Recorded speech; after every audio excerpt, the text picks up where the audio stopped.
और 3 दिसंबर 2025 इंडिगो के करीब 1400 से भी अधिक फ्लाइट्स को रद्द कर दिया गया और इसका प्रभाव पड़ा देश के सभी बड़े एयरपोर्ट्स में। हजारों लाखों यात्री अपने डेस्टिनेशन तक नहीं पहुंच पाए। नतीजा एयरपोर्ट के अंदर ही प्रोटेस्ट होना शुरू हो गया। इंडिगो मुर्दाबाद के नारे लगने लगे और देखते ही देखते ये प्रोटेस्ट और भी बड़ा होता गया।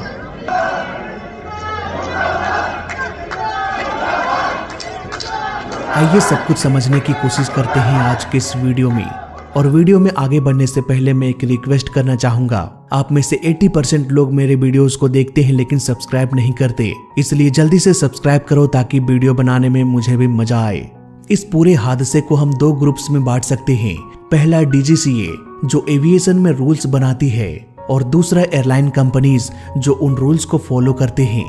ये सब कुछ शुरू हुआ DGCA के एक नए FDTL नियम के साथ। FDTL यानी कि फ्लाइट ड्यूटी टाइम लिमिटेशंस। ये नियम तय करता है कि एक पायलट कितने घंटों तक काम कर सकता है। DGCA ने सुरक्षा को ध्यान में रखते हुए फ्लाइट ड्यूटी टाइम लिमिटेशन में 3 बड़े बदलाव किए। दरअसल पिछले कुछ सालों से पायलट फटीग यानी थकान की शिकायतें आ रही थी। एक थका हुआ पायलट अगर प्लेन उड़ाएगा तो सुरक्षा को लेकर कई सारे खतरे सामने आ सकते हैं। DGCA ने जनवरी 2024 में इन नियमों को नोटिफाई किया था और नवंबर 2025 तक इसे लागू करना था। जैसे ही ये नियम नवंबर में लागू हुआ, इंडिगो का पूरा सिस्टम क्रैश हो गया। हजारों फ्लाइट्स को कैंसिल कर दी गई। ऐसे में यात्री भी काफी बौखला गए, चाहे डोमेस्टिक फ्लाइट हो या इंटरनेशनल। इंडिगो फ्लाइट कैंसिल का असर हर जगह पड़ा। पर आखिर ये नियम क्या था? पुराने नियम के अनुसार पायलट को हर हफ्ते 36 घंटे लगातार आराम मिलता था, लेकिन DGCA ने इसे बढ़ाकर 48 घंटे कर दिया। इस रेस्ट को ऑलमोस्ट 33% बढ़ा दिया गया। इट मींस 20 से 25% फ्लाइट्स और अधिक उड़ानी पड़ेगी ताकि इस गैप को भरा जा सके। लेकिन ज्यादातर ऐसा देखा गया है कि इंडिगो कम क्रू के साथ अपना काम चला लेती है। मैंने कुछ पायलट से भी बात किया इस बारे में। उनका भी यही कहना है कि इंडिगो के क्रू मेंबर्स को आराम बहुत कम मिलता है। हमें ये नहीं भूलना चाहिए कि उनकी भी फैमिली है, उन्हें भी आराम करने का हक है, फैमिली के साथ समय बिताने का हक है। लेकिन आमतौर पर ये सब हो नहीं पाता, इसलिए काफी सारे कंप्लेंट्स भी आ रही थी। इसलिए 36 घंटे के रेस्ट को बढ़ाकर 48 घंटे कर दिया गया। दूसरा नियम, नाइट ड्यूटी को रात के 12 बजे से सुबह के 5 बजे तक माना जाता था, लेकिन इस नए रूल के अनुसार इस नाइट ड्यूटी को 1 घंटे बढ़ा दिया गया, यानी कि नाइट ड्यूटी को 12 से 6 बजे तक कर दिया गया।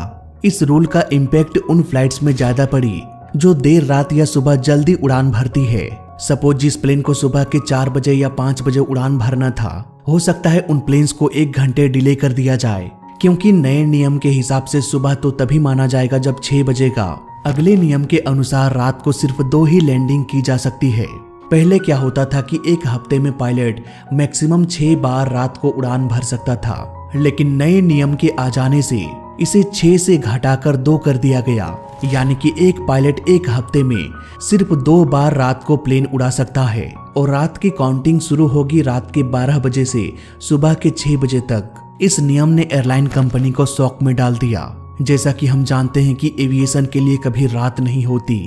भले ही प्लेन की संख्या रात में कम हो जाती है, लेकिन फिर भी रात के समय में भी हजारों प्लेन्स उड़ान भरते हैं। ऐसे में अगर एक पायलट एक हफ्ता में सिर्फ 2 ही बार उड़ान भरेगा रात को, तो आप अनुमान लगा सकते हैं कि कितने सारे पायलटों की जरूरत पड़ेगी उन सभी नाइट फ्लाइट्स को मैनेज करने के लिए।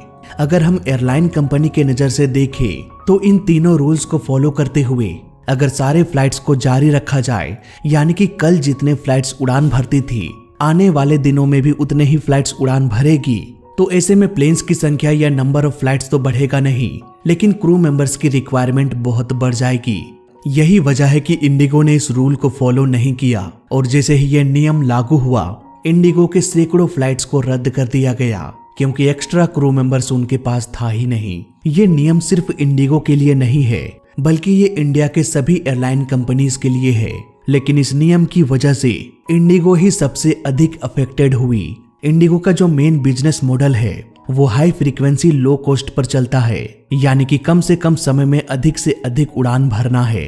ALPA नाम का एक पायलट यूनियन है। इन्होंने कहा कि जानबूझकर इंडिगो ने नए क्रू मेंबर्स की भर्तियां नहीं की, क्योंकि उन्हें उम्मीद था कि डीजीसीए उन्हें और समय दे देगा, लेकिन ये समय इंडिगो को मिला नहीं। इवन इंडिगो को ये भी पता था कि अगर ये रूल लागू हो गया तो बहुत सारे फ्लाइट्स को रद्द करना पड़ेगा, लेकिन फिर भी इंडिगो अपनी टिकट्स बेचती रही और पैसेंजर्स को कुछ पता ही नहीं था कि ऐसा भी सीन होने वाला है।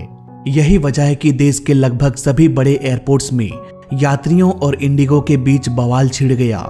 लेकिन यहाँ पर कौन सही है कौन गलत है? एक एयरलाइन कंपनी होने के नाते अगर इंडिगो अपने प्रॉफिट के बारे में सोचता है तो इसमें कोई गलत बात नहीं है, लेकिन आखिर गलत है क्या? इंडिगो की गलती समझने के लिए हमें इसके मॉडल को समझना पड़ेगा। मान लो एक एयरलाइन कंपनी 4 रुपए के टिकट को 6 रुपए में बेच देती है और 2 रुपए का प्रॉफिट जनरेट करती है, पर इंडिगो यहाँ पर करता क्या है कि वो 4 रुपए के टिकट को 6 रुपए में नहीं बल्कि 5 रुपए में ही बेच देती है। लेकिन दूसरी कंपनी जहां एक टिकट बेचती है, इंडिगो 3-4 टिकट सेल कर देती है। इट मींस जहां दूसरे एयरलाइन एक टिकट को बेचकर 2 रुपए कमाती है, वहीं इंडिगो एक टिकट को बेचकर 1 रुपए कमाती है, लेकिन वो एक साथ 4-4 टिकट्स बेच देती है, यानी कि 4 रुपए का प्रॉफिट। इंडिगो ऐसा इसलिए कर पाता है क्योंकि इसके टिकट की प्राइस सस्ती है। ज्यादा से ज्यादा यात्री इंडिगो में ही सफर करना पसंद करते हैं, इसलिए तो आज इंडिगो 63% मार्केट शेयर लेके बैठा हुआ है। लेकिन दिक्कत यहाँ पर ये हो जाती है कि जितनी अधिक यात्री इंडिगो के पास आती है उतनी ही अधिक फ्लाइट्स को ऑपरेट करना पड़ता है इंडिगो को, और जितनी अधिक फ्लाइट्स रहेगी उन्हें उतना ही क्रू मेंबर्स की जरूरत पड़ेगा।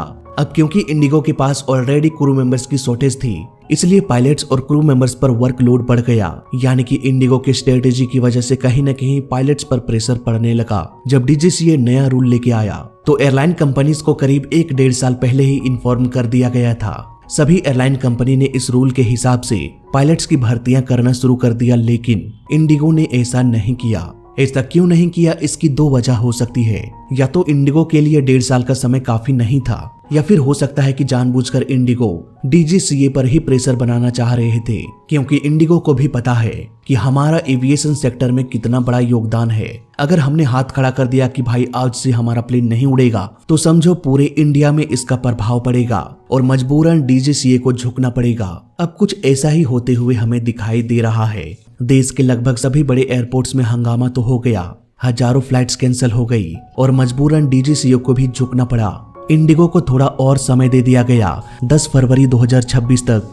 वहीं डीजीसीए ने एक रूल को वापस भी ले लिया, जिसमें पायलट को वीकली 48 घंटों का रेस्ट मिलने वाला था, लेकिन जो पायलट छुट्टियां लेते हैं उन्हें वीकली रेस्ट में नहीं गिना जाएगा। इसके अलावा सभी रूल अभी भी लागू है। वहीं अगर हम डीजीसीए के पॉइंट ऑफ व्यू से देखें तो वो सेफ्टी को लेकर बात कर रहे हैं। पायलट को प्रॉपर रेस्ट मिल सके, उन्हें भी प्रॉपर छुट्टियां मिल सके, इस पर डीजीसीए बात कर रहा है। वहीं दूसरी ओर एक पैसेंजर के पॉइंट ऑफ व्यू से देखें तो इस नियम को बनाना और इसे फॉलो करना डीजीसीए और एयरलाइन कंपनी के हाथों में था। इन दोनों प्रोसेस में पैसेंजर्स का कोई भी रोल नहीं था, लेकिन जो बवाल हुआ उससे सिर्फ और सिर्फ यात्रियों को प्रॉब्लम हुई।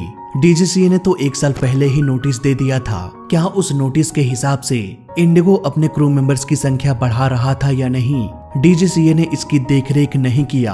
हो सकता है इंडिगो ये मानकर ही चला था कि जो कुछ होगा उस समय देखा जाएगा, अभी हम प्रॉफिट कमा रहे हैं तो कमा लेते हैं, हो सकता है हमें और भी समय मिल जाए। अगर हम ग्लोबली देखें तो यूरोप में वीकली रेस्ट मिनिमम 36 घंटे मिलती है, वहीं यूएसए में लगभग 34 घंटे का वीकली रेस्ट मिलता है।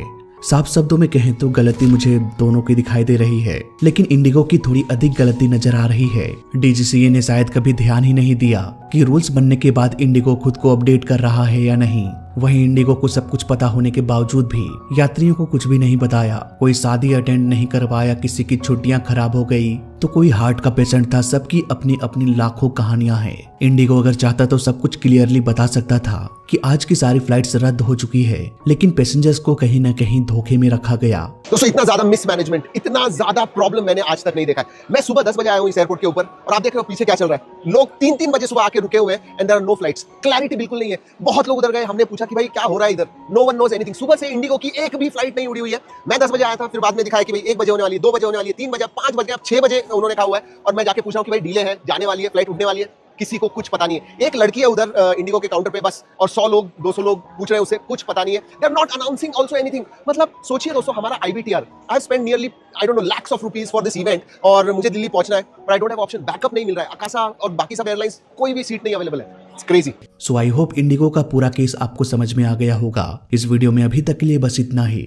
मैं मिलता हूँ आपसे किसी और वीडियो में, तब तक के लिए देखते रहिए और सीखते रहिए। जय हिंद, वंदे मातरम।